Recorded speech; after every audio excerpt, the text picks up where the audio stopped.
Professor Ronaldo, a Copa de 1950 aqui em Porto Alegre. Pois é. É o que o senhor nos traz Já hoje. no programa passado, eu tinha deixado um mote, né, para nós falarmos sobre isso hoje. Nós falamos do estádio dos eucaliptos, quer dizer, na verdade falamos dos primórdios dos eucaliptos, que foram os primeiros estádios que o Internacional teve até chegar nos eucaliptos, né?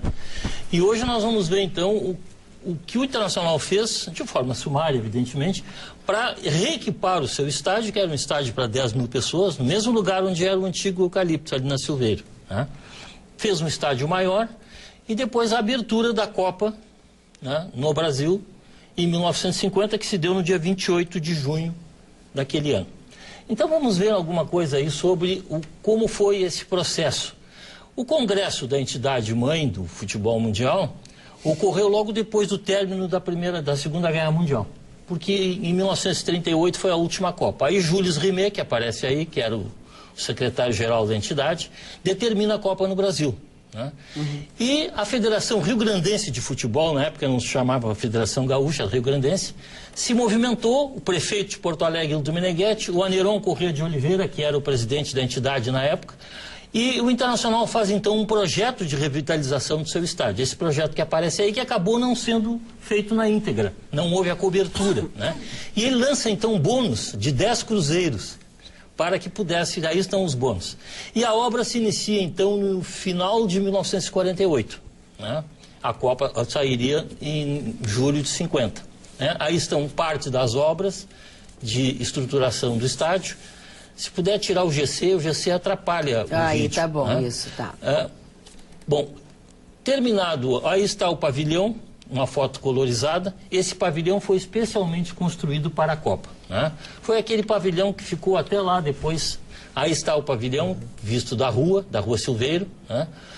E houve um Grenal de reinauguração dos eucaliptos no dia 25 de junho de 1950. Ganho pelo Grêmio por 3-0. Né? 3 dias antes de começar a Copa, né?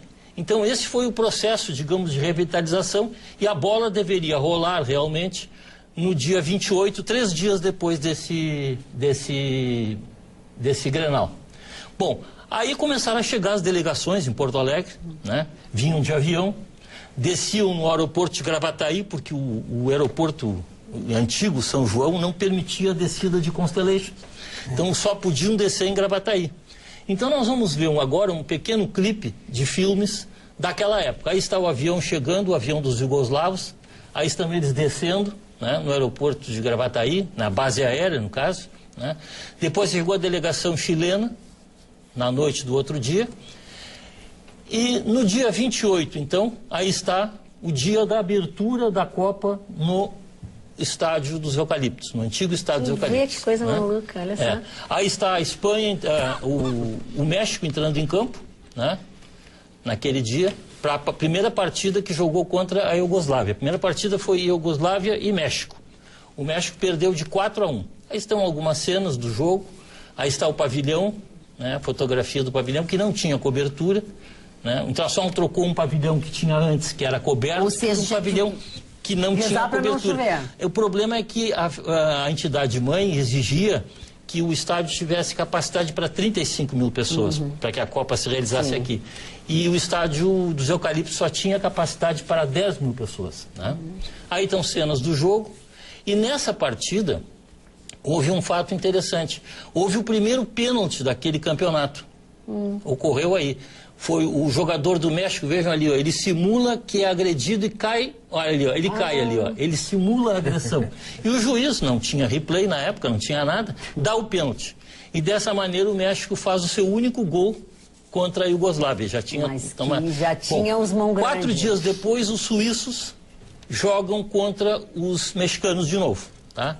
Os mexicanos perdem de novo, só que agora estão jogando com a camisa do Cruzeiro. Vejam, aí está entrando, o México jogou com a camisa do Cruzeiro, porque eles não trouxeram camisetas de outra cor, e para não confundir com a dos suíços, que era vermelha também, eles jogaram com a camiseta do Cruzeiro. Foi uma outra curiosidade. Uma outra coisa interessante é que os mexicanos simplesmente não correram em campo, porque eles chegaram aqui e ficaram 10 dias em Porto Alegre. e foram os maiores frequentadores dos bordéis em Porto Alegre. Bom, tem coisas nos campeonatos, esses nas Copas. E dessa maneira, são... então, eles entravam já em campo acabados. Então, eles perderam de 4-1 para a Iugoslávia e perderam de 2-1 para os suíços. E dessa maneira houve, então, a Copa de 50 em Porto Alegre.